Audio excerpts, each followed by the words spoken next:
ministrada ao seu coração. Convido os irmãos a abrirem as suas Bíblias no livro do profeta Isaías, capítulo 6.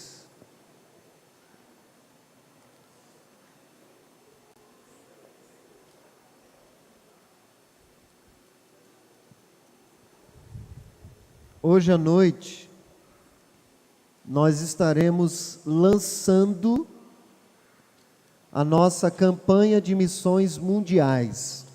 Todo mês de março, entre os batistas brasileiros, nós celebramos a campanha de missões mundiais e hoje à noite nós teremos a abertura. E o tema da campanha esse ano é Viva a Compaixão. Mas hoje eu já quero começar a falar sobre isso. E é muito interessante porque enquanto eu estava no meu plano de leitura, bienal, que nós estamos fazendo na igreja, lendo o livro do profeta Isaías, já coincidiu com essa leitura ser na semana em que nós iríamos começar a falar sobre missões aqui na igreja, hoje à noite. Por isso o tema de hoje, eu já incluí o tema de missões mundiais, que é Viva a Compaixão. O tema da mensagem de hoje é Viva a Compaixão, a missão de todo discípulo. Viva a compaixão, a missão de todo discípulo. Vamos dizer juntos o tema? Viva a compaixão, a missão de todo discípulo. Só que agora você vai dizer assim, a minha missão. Vamos dizer juntos? Viva a compaixão, a minha missão. Vamos juntos? Viva a compaixão, a minha missão. Hoje nós vamos falar sobre a nossa missão. E começando agora pela manhã e terminando à noite, eu quero falar sobre esse texto. Vamos ler então Isaías capítulo 6. Eu já ia para Atos 6, foi ontem à noite, Atos 6. Diz assim a palavra do Senhor. No ano em que o rei Uzias morreu, eu vi o Senhor. Ele estava sentado em um trono alto e a borda do seu manto enchia o templo. Acima dele havia serafins, cada um com 6 asas. Com 2 cobriam o rosto, com 2 cobriam os pés e com 2 voavam. Diziam em alta voz uns para os outros: Santo, Santo, Santo é o Senhor dos exércitos, toda a terra está cheia da sua glória. As suas vozes sacudiam o templo até os alicerces, e todo o edifício estava cheio de fumaça. Então eu disse: estou perdido, é o meu fim, pois sou um homem de lábios impuros, e vivo no meio de pessoas de lábios impuros. Meus olhos, porém, viram o Rei, o Senhor dos Exércitos. Então, dos serafins voou na minha direção, trazendo uma brasa ardente que ele mesmo havia tirado do altar com uma tenaz. Tocou meus lábios com a brasa e disse: veja, esta brasa tocou seus lábios, sua culpa foi removida e seus pecados foram perdoados. Então ouvi o Senhor perguntar: quem enviarei como mensageiro a este povo? Quem irá por nós? E eu respondi: aqui estou, envia-me. E ele disse: vá e diga a esse povo: ouça com atenção, mas não entendam, observem bem, mas não aprendam. Endureça o coração deste povo, tape os ouvidos e feche os olhos deles, assim não verão com os olhos, nem ouvirão com os ouvidos, nem entenderão com o coração, nem se voltarão para mim a fim de serem curados. Então eu disse: Senhor, até quando isso vai durar? E ele respondeu: até que as cidades fiquem vazias e as casas abandonadas, e toda a terra seja devastada, até que o Senhor tenha mandado todos embora, e toda a terra de Israel esteja deserta. Se ainda sobreviver uma 10ª parte, um remanescente, ela será invadida por outra vez e queimada. Mas assim como o terebino e o carvalho deixam toco quando cortados, o toco de Israel será uma santa semente. Amém, irmãos? Vamos orar mais uma vez, Pai. Diante da Tua palavra que é viva, é eficaz, nós oramos mais uma vez pedindo, Senhor, fala ao nosso coração, abre os nossos olhos para que possamos ver as maravilhas da Tua lei, que possamos ser transformados, moldados naquilo que o Senhor quer falar conosco e transformar no nosso coração nessa manhã. É a nossa oração em nome de Jesus. Amém. Meus irmãos, falar de um texto muito conhecido é desafiador. E foi a minha oração durante a semana. Pai, o que o Senhor quer falar através desse texto? Porque está falando ao meu coração, está ardendo, mas Deus transforma todo esse ardor em uma mensagem para a tua igreja. Nós estamos caminhando há algumas semanas, falando sobre a história do povo de Israel, as 10 tribos do norte, povo do sul, Judá, as 2 tribos do sul. E a gente já viu a diferença. A maioria dos reis do norte foram fiéis ao Senhor. A maioria dos reis do sul foram fiéis ao Senhor. No norte havia conflitos, havia muitas brigas, havia muita conspiração. Os reinos eram curtos, porque havia uma instabilidade gerada sempre que a gente não dedica a nossa vida em fidelidade a Deus. O reino do norte era assim, mas o reino do sul, os reis se mantiveram mais fiéis ao Senhor. Então nós temos reinos mais longos, mais estáveis, mostrando que quando nós dedicamos a nossa vida em fidelidade a Deus através do cumprimento da sua palavra, a nossa própria vida também ela é mais estável. Mas Deus, além de nos relatar a história dos reis, Ele deixa para nós também a história dos profetas. O que os profetas gritavam para o povo, e muitas vezes chamando o povo de volta para Deus, como eu preguei na semana passada, por meio do profeta Joel.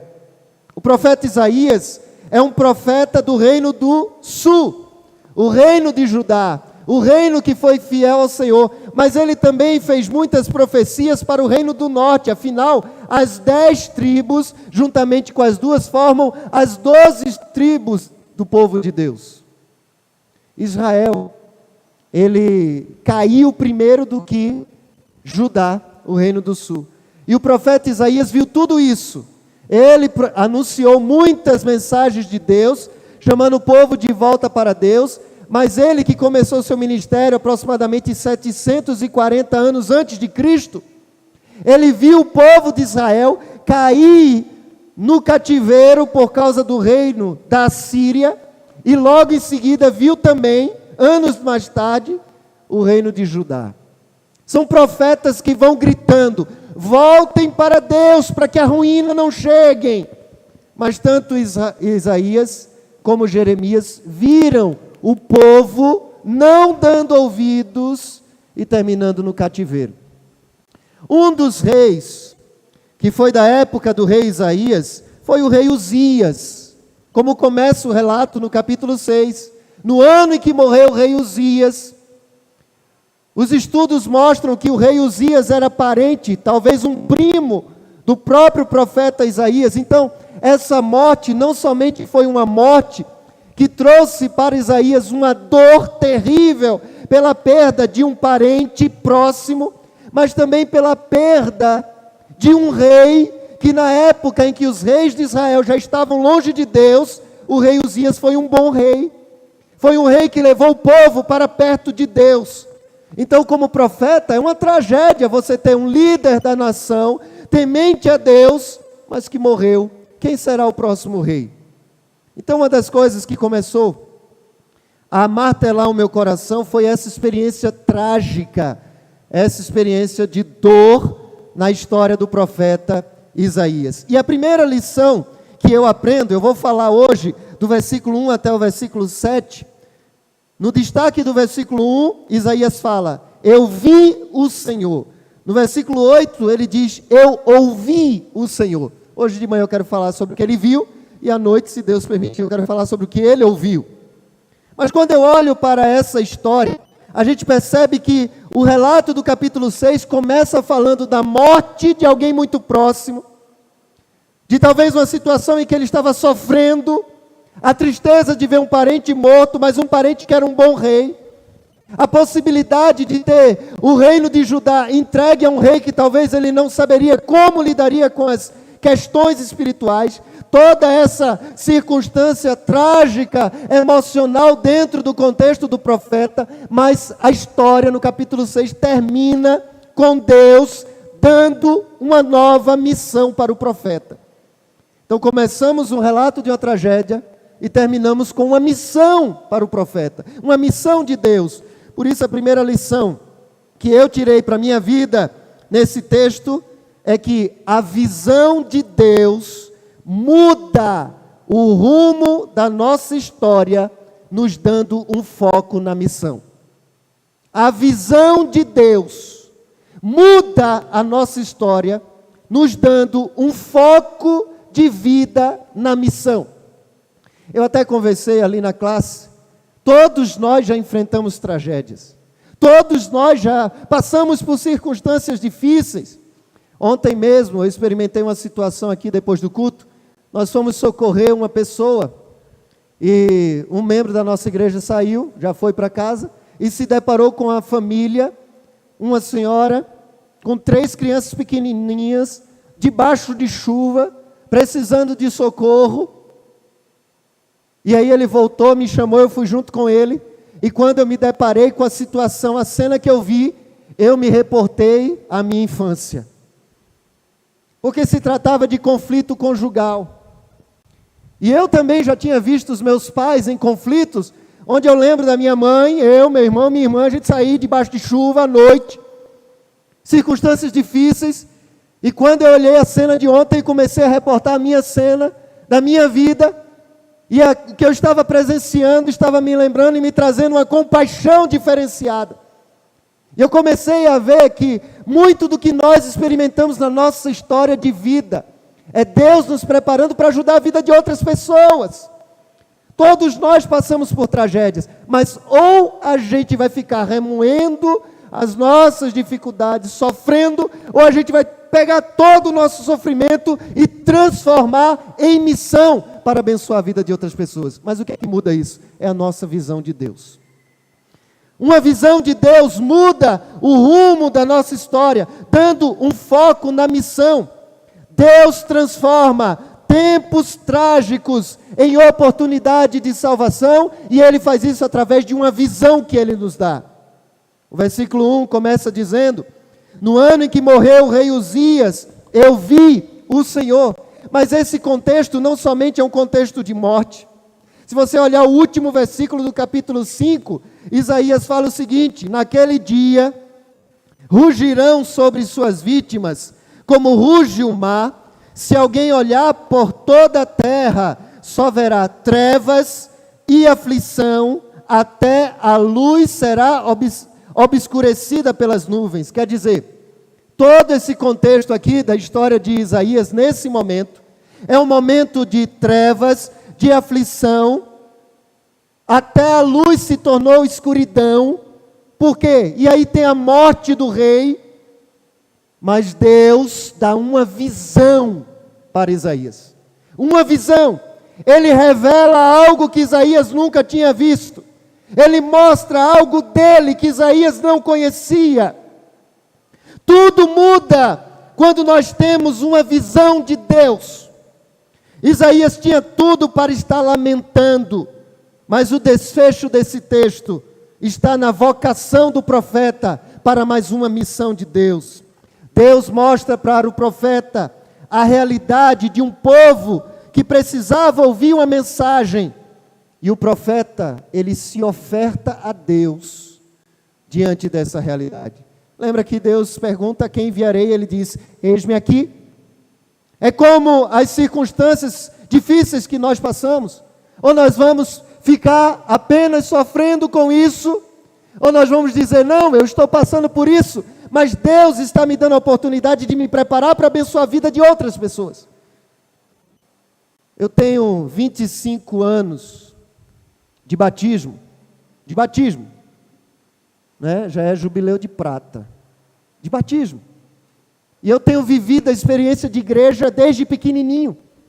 E eu conheço diversas, mas diversas mesmo, diversas pessoas que enfrentaram situações difíceis, que se eu relatasse você não acreditaria. Eu mesmo já experimentei, eu já perguntei, mas Senhor, por que eu estou passando por isso?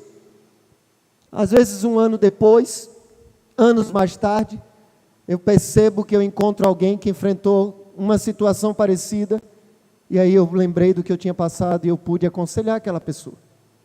E várias pessoas são assim. Deus permite que nós passamos por circunstâncias difíceis para abençoar a vida de outras pessoas. Então, Deus mostra para nós, assim como mostrou para o profeta, a realidade de um povo que precisa do nosso socorro, da nossa compaixão, e cabe a nós responder isso doando a nossa vida.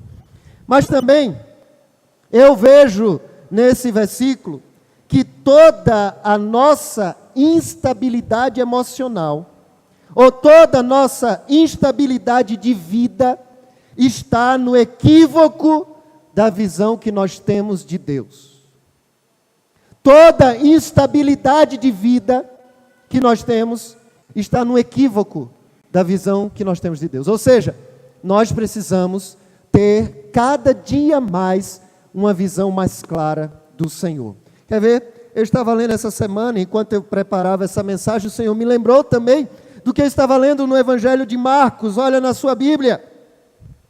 O Evangelho de Marcos, capítulo 4, a partir do versículo 35 até o 41, nós temos aquela experiência quando Jesus atravessa o mar com os seus discípulos, e ele chama os seus discípulos, olha, vamos para o outro lado do mar. E Jesus, eu não sei como é que isso aconteceu não, mas Jesus pega um travesseiro e dorme no meio da tempestade. Os irmãos conhecem a história, mas o que me chamou a atenção foi alguns versículos que eu quero destacar. Versículo 38, diz assim: Jesus estava na popa, dormindo com a cabeça sobre um travesseiro, e os discípulos acordaram e clamaram: Mestre, não te importas que morramos? Mas ele se levantou, repreendeu o vento e disse ao mar: aquiete-se, acalme-se. O vento se aquietou e fez-se completa bonança. Então perguntou aos seus discípulos: por que vocês estão com tanto medo? Ainda não têm fé? Eles estavam apavorados e perguntavam uns aos outros: quem é este que até o vento e o mar lhe obedece? Quer dizer, a situação era uma situação que geraria naturalmente medo, uma tempestade, mas é interessante como Jesus fala com os discípulos, de forma que estava dizendo, não era para vocês terem tido medo, era para vocês terem agido com fé. E aí eu percebo que quando a gente tem uma visão equivocada de Deus, ou uma visão incompleta de Deus, a gente tem uma instabilidade na nossa vida. A gente não tem a segurança de que Ele está no controle. Eu vou dizer a você, nós podemos ter essa instabilidade rotineiramente. Hoje eu posso estar fortalecido no Senhor, confiando que Ele pode, se quiser, rasgar essa terra aqui e fazer jorrar uma fonte na frente da gente, e no outro dia eu posso estar duvidando que Deus pode até sustentar a minha família. Qual é a diferença? Eu preciso da visão de Deus todo dia. A Bíblia é a visão de Deus, eu preciso dela todo dia. Quanto mais nós lemos a palavra de Deus, mais claro, mais nítido fica quem é Deus para nós. E quanto mais claro e nítido fica quem é Deus para nós, mais seguro nós caminhamos na nossa vida. Sabe por que eu digo isso? Quando os discípulos acordaram Jesus, eles não acordaram assim: Jesus, nos socorre. Não. Olha o que aqui diz o versículo 38. Os discípulos acordaram e clamaram: Mestre, não te importa que morramos? Ou seja, quando nós temos uma visão equivocada de Deus, a gente age como os discípulos. Os discípulos não pediram socorro, eles foram acusando Jesus de não se importarem com eles. Quando a gente tem uma visão equivocada de Deus, e a gente passa por uma situação difícil, ao invés de a gente dizer, Jesus, socorre-me, como a gente ouviu no momento da oração, a leitura de hoje, o salmista dizendo, Senhor, a Ti eu clamo, porque o Senhor é compassivo e misericordioso. O salmista tinha convicção disso, mas quando a gente está com a visão embaçada de quem é Jesus, ao invés da gente pedir socorro, a gente fica reclamando. Senhor, o Senhor não se incomoda não de eu estar passando por isso? O Senhor quer me ver morrer mesmo? A gente podia até agradecer, porque a gente morrer é estar com Ele. Mas a gente, ao invés de buscar o socorro, a gente reclama. A gente murmura. Então, por conta de uma visão equivocada sobre Jesus, os discípulos não pediram socorro na hora do perigo, eles foram acusando Jesus de não se importar. Se Jesus não está agindo na nossa vida, é porque Ele quer, Ele está permitindo que passemos por situações em que Ele vai nos usar mais à frente. É porque Ele sabe que não há risco mesmo para a nossa vida. Tem coisa que a gente pensa que já está no limite, né? Mas se Jesus ainda não agiu, é porque Ele sabe que ainda tem que esperar um pouquinho mais. Ou você acha que nem o próprio Pai, Jesus não poderia ser despertado por si só e dizer, calma, Má, já está demais. Não, Ele permitiu que os discípulos passassem por toda aquela circunstância. Quando nós olhamos então, de forma equivocada para Jesus, ao invés da gente pedir socorro, a gente reclama, a gente acusa Jesus de quem Ele não é. O Senhor não se incomoda conosco? Claro que Ele se importa. Diferente da atitude dos discípulos, olhando um capítulo à frente, no capítulo 5, a gente vê a mulher do fluxo de sangue. A mulher que por 12 anos sofria de uma hemorragia terrível. Ela tinha uma doença que já tinha gastado tudo que ela tinha. E aquela mulher, ela conhece Jesus pela fama dele. Ela tem uma visão clara de quem é Jesus. Na visão que ela tem de Jesus, ela entende o seguinte: se eu simplesmente tocar na roupa dele, eu serei curada. Ela não poderia chegar para Jesus. Já pensou se ela chegasse: ei, Jesus, eu tenho uma pergunta para lhe fazer. Por que há 12 anos Deus está permitindo que eu tenha uma hemorragia? Porque Deus permitiu que eu perdesse todo o dinheiro que eu tinha, pagando os médicos, fiz todas as tentativas possíveis, e nada resolveu. Mas ela tinha a visão correta de Jesus. Ela tinha uma visão correta de que se tocasse nele, ela seria curada. Então ela não gastou tempo reclamando. Ela foi lá e tocou. No capítulo 5, versículo 34. Depois que Jesus sentiu que o poder tinha saído dele, perguntou quem me tocou, e ela confessa que foi ela. Então ele lhe disse: filha, a sua fé a curou, vá em paz e fique livre do seu sofrimento. Quer dizer, os discípulos não agiram com fé, porque eles achavam mais que Jesus não se importava do que confiaram que Jesus poderia salvá-los. Eles podiam ter gritado só: Jesus, socorre-nos, socorre-nos. Mas não, eles fizeram questão de dizer: o Senhor não se incomoda da gente perecer aqui? Agora, doce ilusão, né? Porque se eles afogassem, morressem, Jesus estava ali no barco também. Se Jesus está conosco no barco, irmãos, então Ele está junto, Ele é a nossa garantia. A gente vai chegar do outro lado, amém, irmãos? Você vai chegar do outro lado. A mulher do fluxo de sangue, que a gente não sabe nem o nome, ela tinha uma visão correta de Jesus. Então, a visão que o profeta, agora voltando para Isaías, a visão que o profeta tem de Deus, não permite que ele fique focado na tragédia da morte do seu parente, e nem mesmo na tragédia da instabilidade da perda de um bom rei. Deus deu uma visão, e a visão de Deus para o profeta fez com que ele tirasse o foco da tragédia ao redor e olhasse o foco na missão que Deus tinha para a vida dele. O profeta, e nós estamos no capítulo 6, ele já era vocacionado. Você vê a vocação do profeta no capítulo 1, versículo 1, ou seja, Isaías já era um profeta de Deus. Se você olhar o capítulo 5, ele está ali falando para o povo, ai de vós, ai de vós, ai de vós, ele já era um profeta. Mas agora Deus está dando uma nova missão, um renovo. E aí eu aprendo uma outra lição nesse versículo 1.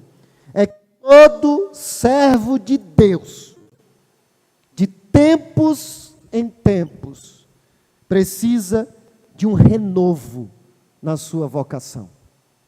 Todo servo, toda serva de Deus, de tempos em tempos, precisa de uma nova visão de Deus, que renove o ardor, que renove o foco na missão. Talvez você se lembre de uma época no passado, onde você queria ganhar vidas para Jesus, queria sair anunciando o Evangelho, e passou-se o tempo, talvez você parou. Talvez não há mais esse ardor, mas uma visão de Deus pode tirar e mudar o foco da sua vida, das tragédias, das circunstâncias, e focar novamente na missão. Mesmo ele já tendo sido chamado por Deus, Deus traz um avivamento na missão no coração de Isaías, um renovo, uma renovação da sua vocação. Com o tempo, todos nós podemos abandonar a nossa vocação, o chamado de Deus, o chamado para fazer discípulos. Com o tempo, nós podemos deixar a nossa vocação em segundo plano. Não em primeiro plano, mas em segundo plano. Às vezes não abandonamos por completo, mas deixamos como segundo plano na nossa vida. Mas Deus usa circunstâncias, muitas vezes difíceis, para nos reafirmar a nossa vocação, para nos chamar de volta para aquilo que Ele quer nos usar, ou mesmo para nos dar uma missão específica para a nossa vida. Para isso, muitas vezes, Deus vai usar tempos difíceis, como usou na vida do profeta Isaías, a morte de um parente. Situações difíceis, então, em nossa vida, podem nos levar a buscar a Deus de uma forma diferenciada, a tal ponto que a gente tenha uma nova visão de Deus, que nos leve novamente para focar na missão. Como tem sido a sua visão de Deus? Como tem sido o seu envolvimento com a missão de Deus para a sua vida? Eu tenho certeza, irmãos, que Deus não chamou ninguém apenas para frequentar cultos. Deus não chamou ninguém apenas para a gente vir e voltar. Vir e voltar. Vir e voltar. Não, Deus tem uma missão para você. Deus quer te usar para abençoar aqueles que ainda estão perdidos. Jesus, então, pega o caos da nossa vida e transforma em salvação. Ele pega o caos da nossa vida e Ele é o único que pode transformar circunstâncias difíceis em circunstâncias de salvação. Uma visão de Deus, então, é capaz de nos tirar de uma realidade de tragédia e nos levar para uma nova experiência de vida que inclua a missão de Deus dentro de nós. Olha para a sua vida, veja se tem alguma circunstância difícil, que na verdade é Deus dizendo assim: olha, filho, filha, eu estou te chamando, é para você experimentar realidades difíceis, onde eu quero te usar. Eu não sei vocês, mas eu passo por isso. Situações que eu digo, mas por que eu estou passando por isso? E às vezes eu faço até uma avaliação, tem alguma coisa errada que eu cometi? É alguma consequência de um pecado? E eu pergunto para Deus e Deus, não é. E aí eu entendo, não, Ele está fazendo eu passar por isso, porque Ele vai me usar lá na frente através dessa experiência. Então, circunstâncias difíceis vêm nas nossas vidas, muitas vezes, para Deus nos preparar para a missão que Ele quer, de nos usar para abençoar a vida de outras pessoas. O David Cornfield, um grande escritor também, conselheiro, ele fala desse texto no capítulo 6, versículo 1, e ele diz: o contexto de trevas, angústia e escuridão é o forno no qual nasce o chamado profético. O contexto de trevas, angústia, escuridão e morte é o forno no qual nasce o chamado profético. Desastres abrem a porta para uma nova visão de Deus. Descontentamento santo, diz ele, é a base de muitos chamados. Ele chama de descontentamento santo, eu chamo de inconformismo. Quando a gente vê uma situação e aquilo começa a incomodar o nosso coração. Aliás, na história do povo de Deus, você vai vendo que sempre Deus chamou pessoas exatamente quando uma circunstância estava ruim, difícil. Moisés se levanta como o libertador do povo de Deus no Egito, quando na circunstância anterior o povo estava gritando porque estava escravizado, estava sofrendo. Circunstâncias difíceis que favorecem o levantamento de profetas de Deus. Irmãos, nós estamos em circunstâncias difíceis. Eu estou coordenando a coordenadoria de evangelismo e missões da associação, e ontem pela manhã nós fomos com a equipe fazer um trabalho ali no bairro Paraíso, onde está iniciando uma congregação, e nós fomos num grupo protótipo para conhecer a realidade, e nós fomos abordando diversas pessoas, e uma senhora que tinha 52 anos morando naquele lugar, ela disse: eu moro aqui há 52 anos. Ela disse assim: olha como está assustador. E eu vou dizer as palavras dela, parecido nela. Um chuchu. Quando a gente está lá, na nossa granja, na fazenda, chuchu a gente dá para as galinhas. Agora está custando R$16. Eu disse: E Jesus disse: nos últimos dias haverá fome, epidemias, guerras, rumores de guerras. Irmãos, quando os discípulos perguntaram a Jesus: Jesus, que sinais haverá da tua vinda? E ele disse assim: olha, da mesma forma que quando você olha e diz assim, está nublado, vai chover, eu vou dar sinais que a igreja vai perceber que são sinais da vinda do Messias, da volta do Filho de Deus. E os sinais estão acontecendo, só não olha quem não quer. Só não percebe quem não quer. Toda a tecnologia, todo avanço, como eu falei domingo à noite passado, o humanismo que defendia assim, não, vamos levar o ser humano a conhecer, a tal ponto que se torne um ser humano capaz de agir de forma perfeita. Então, diante de tudo isso, o que parecia levar o ser humano a ser o centro do universo, ele age completamente de forma irracional, matando pessoas, indo para a guerra, levando pessoas a sofrerem com fome, desafios terríveis. Então a gente olha, a tecnologia deveria favorecer com que todo mundo comesse, e o que a gente vê é a fome crescendo. Nessa pandemia, somente 12 milhões de pessoas passaram para a fome extrema no mundo. Então, o que o ser humano projeta é um mundo melhor. O que a Bíblia mostra é que a coisa vai ficar cada vez pior. E o que está acontecendo é que, de fato, as coisas estão ficando cada vez pior. A palavra está se cumprindo. Os sinais estão acontecendo. Todas essas crises é Deus dizendo: igreja, eu quero te usar. Há um povo que precisa ser alcançado. Desperta. Então, Richard Lovelace fala de duas pré-condições da nossa renovação contínua da missão. Ele fala, primeiro, é a percepção da santidade de Deus. Como é que sempre a gente se mantém na missão? É tendo a percepção da santidade de Deus. E segundo, é a percepção da profundidade da pecaminosidade humana. E foi exatamente o que Isaías viu. Vamos continuar? Está quase acabando, viu? O dia. Segunda lição, veja bem. Se em primeiro lugar, a visão de Deus muda o rumo da nossa história de vida, dando foco na missão. Em segundo lugar, a visão de Deus corrige a nossa postura equivocada diante de Deus e nos habilita para a missão. A visão de Deus muda em nós o que tem que ser mudado, a fim de que sejamos usados. A grande verdade é que ninguém pode ser usado por Deus tendo a postura equivocada de vida. E aí Deus mostra ao profeta quem ele é. Deus dá uma visão de quem ele é e naturalmente quem nós somos. É preciso saber todo o contexto de morte do rei Uzias.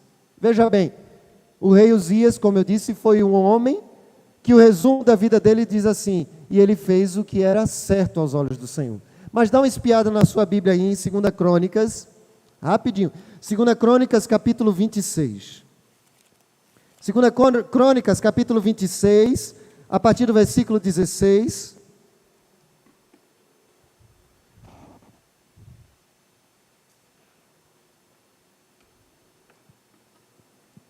O texto diz assim, desse rei Uzias: quando Uzias se tornou poderoso, também se encheu de orgulho. Olha aí. Ele se tornou poderoso, se encheu de orgulho, o que o levou à ruína. Pecou contra o Senhor seu Deus, ao entrar no santuário do templo do Senhor, para queimar incenso no altar do incenso. Urias era um rei bom, temente a Deus. Deus o abençoou e ele prosperou como rei. Mas ele se orgulhou ao ponto de assim, poxa, se eu sou um bom rei, né? Ele sabia que queimar o incenso era uma função exclusiva do sacerdote. Ele não poderia fazer isso. O que foi que ele fez? Mas se eu sou o rei, eu sou o soberano. Eu posso fazer o que eu quiser. Aí ele foi lá e queimou. Qual a consequência? O texto vai dizer que por conta disso, ele foi acometido de lepra. E por ficar leproso, ele teve que ser isolado. E ele não mais reinava ali no trono. Ele ficou isolado numa casa, e o seu filho reinou. E foi nessa casa que ele morreu, isolado, afastado, distante de todo mundo. O texto continua, olha na sua Bíblia aí, versículo 19. Uzias, que segurava um incensário, ficou indignado, enquanto ele demonstrava sua raiva contra os sacerdotes diante do altar do incenso no templo do Senhor, apareceu lepra em sua testa. Quando viram a lepra, o sumo sacerdote Azarias e todos os outros sacerdotes o expulsaram imediatamente do templo. O próprio rei se apressou em sair dali, pois o Senhor o havia ferido. O rei Uzias ficou leproso até o dia da sua morte. Vivia isolado numa casa separada e havia sido excluído do templo do Senhor. Seu filho Jotão tomava conta do palácio e governava o povo. Quer dizer, a sua morte foi ruim, triste, leproso, isolado. Talvez o profeta estivesse até questionando Deus. Deus, mas ele era tão bonzinho. Como a gente olha para algumas pessoas e diz, mas ele é tão bonzinho, ele é tão boazinha. Se não nasceu de novo, vai para o inferno, meu irmão. Infelizmente, essa é a realidade. Talvez o profeta estivesse questionando a Deus, e é por isso que Deus vai e mostra a sua santidade. A visão que o profeta tem é de um Deus que é santo, santo, santo, e aí ele começa a entender, e aí ele cai em si, e ele mesmo diz como profeta, ai de mim, ai de mim. Deus nos dá a sua visão para corrigir as nossas posturas equivocadas diante dele, e só assim sermos usados por Deus. Tem tanta gente que diz assim, eu queria ser usado por Deus, santifique-se. Eu queria ser usado por Deus. Faça morrer a velha natureza humana. Ele se orgulhou e ele então não reconheceu a santidade de Deus. Por quê? O lugar do altar, que era santo, santo, santo, só poderia ser tocado pelo sacerdote. E Uzias não reconheceu isso, foi lá e quis oferecer o sacrifício. Quando nós não reconhecemos a santidade de Deus, então a gente assume a postura equivocada. O que Deus mostra a Isaías? O que Isaías viu? Primeiro, ele viu quem de fato estava no trono. Olha aí no versículo 1 ainda, ele diz: eu vi o Senhor, ele estava sentado em um trono alto, e a borda do seu manto enchia todo o templo. Ou seja, Deus estava mostrando para Isaías o seguinte: olha, quem é o rei sou eu, não é Uzias. Eu sou o rei, eu sou o soberano, eu que estou no trono. E o que eu aprendo para mim? Ele é o soberano. Não adianta querermos assumir o lugar de Deus. Ninguém pode ser usado por Deus enquanto não reconhecer quem de fato é o rei. Ele é o rei. Ele é o rei. Quem de fato está no trono. Enquanto você for o dono das decisões na sua vida, você estará correndo o risco de se orgulhar diante de Deus. A gente tem que se humilhar, irmãos. Essa é a postura bíblica correta. E sempre dizer: tu és o rei, tu és Senhor e rei. Governa sobre o universo, justo e fiel. É por isso também que o tema da campanha nesse ano, eu até fiquei questionando, o tema é Viva a Compaixão. Eu não entendi porque a divisa era Gálatas capítulo 2, versículo 20. Enquanto eu preparava essa mensagem durante a semana, eu entendi. Gálatas 2,20 diz assim: já foi crucificado com Cristo, logo vivo não mais eu, mas Cristo vive em mim. Eu só vou ter compaixão por alguém, eu só vou de fato experimentar a missão se eu morrer, se eu for crucificado. Enquanto eu for o rei da minha vida, eu não vou me importar com a missão. Eu não vou me compadecer. Muitas das nossas ações pelas pessoas vai ser para que outros vejam, ou seja, para que a gente seja reconhecido e não Jesus. É preciso morrer. Isaías viu que Deus estava no trono. Segundo, ele viu a santidade de Deus. O texto diz que serafins voavam sobre ele. A palavra serafins, ela é traduzida como flamejante, seria como um fogo consumidor diante de Deus, em cima de Deus. Eles são agentes de purificação. Isaías então olha para Deus, vê Deus no trono, o fogo consumidor em cima dele, de santificação, de purificação.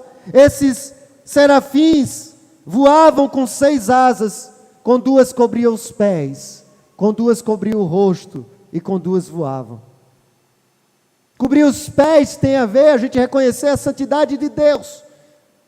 Como Moisés, quando foi se aproximar da sarça ardente, ele diz: tira a sandália dos teus pés, porque o lugar em que tu pisas é terra santa. Os serafins reconhecem a santidade de Deus. O tapar dos olhos também. O rosto, cobrir o rosto. Eu não sou digno de ver a face de Deus. Mas esses serafins não somente representavam a santidade de Deus, como eles falavam a santidade de Deus. Então Isaías viu a santidade incontestável de Deus e a majestade exclusiva dele. E esses serafins gritavam uns para os outros dizendo: santo, santo, santo é o Senhor dos exércitos, toda a terra está cheia da sua glória.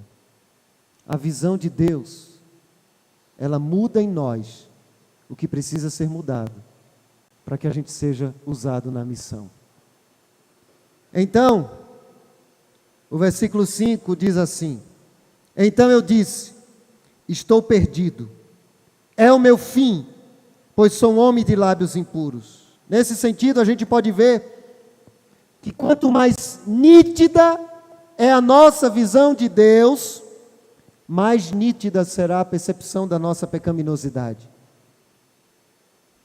Isaías viu, Deus fez com que ele visse, primeiro, a sua própria perdição. Ele gritou: ai de mim, estou perdido.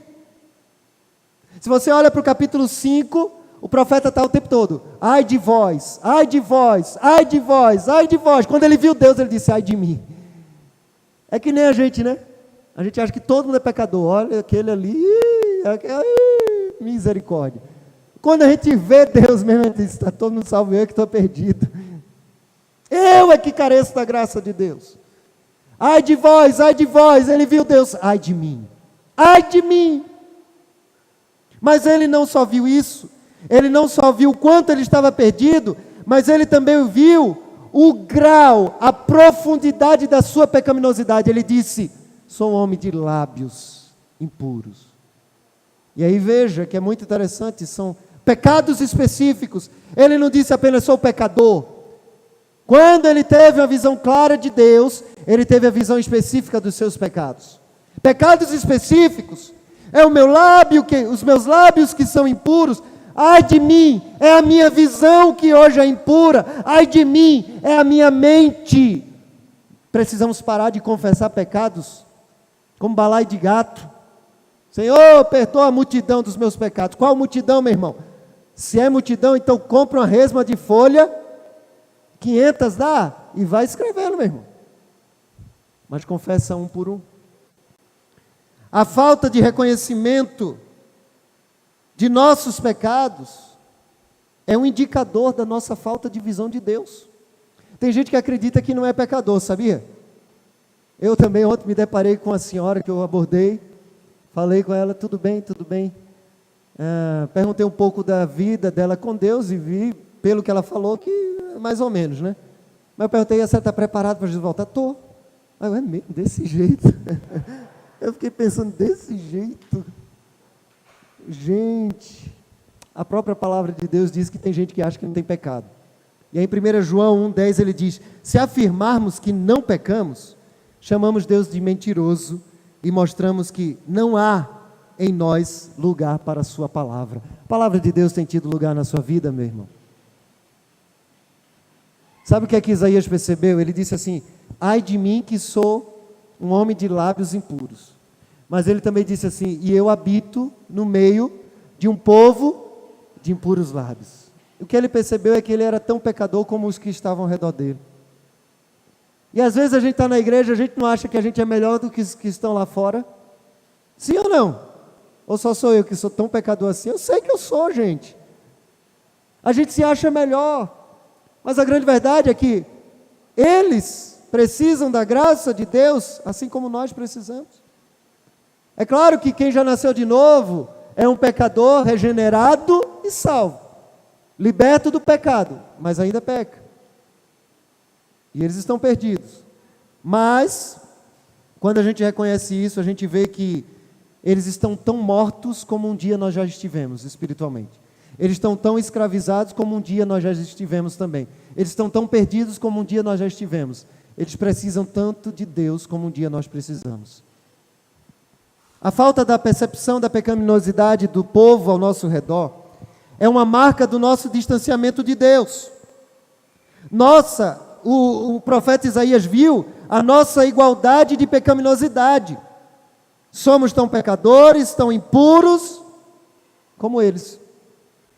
Devemos então olhar ao nosso redor e perceber: o profeta, ele disse que era de impuros lábios, mas olhou e viu que vivia num povo de impuros lábios. O que é que ele percebeu também? Que a sua pecaminosidade tinha sido influenciada pelo povo que ele vivia.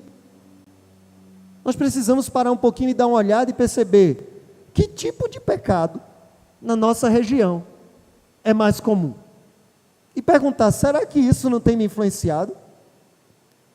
Você já parou para perceber o que é mais pecaminoso na cidade de Resende? Na cidade que você mora? E será que nós não temos sido influenciados por isso? Eu vou dizer a você, conversando com um líder aqui, e eu disse a ele: olha, para mim, tem uma característica que é muito latente aqui em Resende. Diferente, por exemplo, de onde eu vim. Cada cidade tem uma diferença. E eu disse para ele assim, aqui eu percebo que a idolatria é muito forte. Porque lá de onde eu vinha, tinha sim um catolicismo, mas não era praticado não. Mas aqui é muito forte. E as pessoas estão se prostrando e pedindo a imagens que lembram pessoas que já morreram, Pedro, João, Maria, que a Bíblia condena, não faça isso. Pedro morreu, João morreu, Sebastião e todos os anjos morreram. Tentar conversar com eles, isso se chama invocação dos mortos. É o que a Bíblia mostra, isso é sério, irmãos. É sério. É sério. Um dos adolescentes me perguntou sobre isso e eu respondi. O único ser humano que morreu e ressuscitou, está vivo, foi Jesus Cristo. E é por isso que em 2 Timóteo, capítulo 2, versículo 5, vai dizer: não há nenhum outro mediador entre Deus e os homens, somente Jesus Cristo, homem. Por quê? Porque Ele é o único que está vivo e que pode interceder por nós. Mas ninguém. E eu falei isso para aquele líder. Mas ele disse, pastor, eu estou há tantos anos aqui em Resende e eu percebo que tem um outro aspecto também. Eu digo, me diga porque eu quero conhecer. E ele disse, eu nunca vi numa cidade tanto adultério. Hã? E quando ele falou, eu parei para pensar. E comecei a observar algumas histórias que eu já vi ao redor da cidade. E eu disse, é verdade. É verdade. Isso, assim como o profeta Isaías percebeu que um pecado que ele tinha muito a ver com o contexto em que ele estava, nós precisamos parar e pensar, mas espera aí, será que isso aqui também não tem me influenciado? Será que isso não tem influenciado a igreja? Se sim, eu preciso pedir ao Senhor misericórdia. Meus irmãos, não há missão sem purificação. Não há missão sem purificação. Temos a tendência de acharmos que somos melhores do que os outros, mas não somos. A visão da nossa pecaminosidade, diante da santidade de Deus, revelada pela visão de Deus, gera então um grito de socorro e arrependimento, que aciona o processo de purificação que vem do céu. E aí, por último, o versículo 7 diz assim, versículos 6 e 7. Então dos serafins, aquela tocha de fogo, voou em minha direção, trazendo uma brasa viva, uma brasa ardente, que havia tirado de onde? Do altar.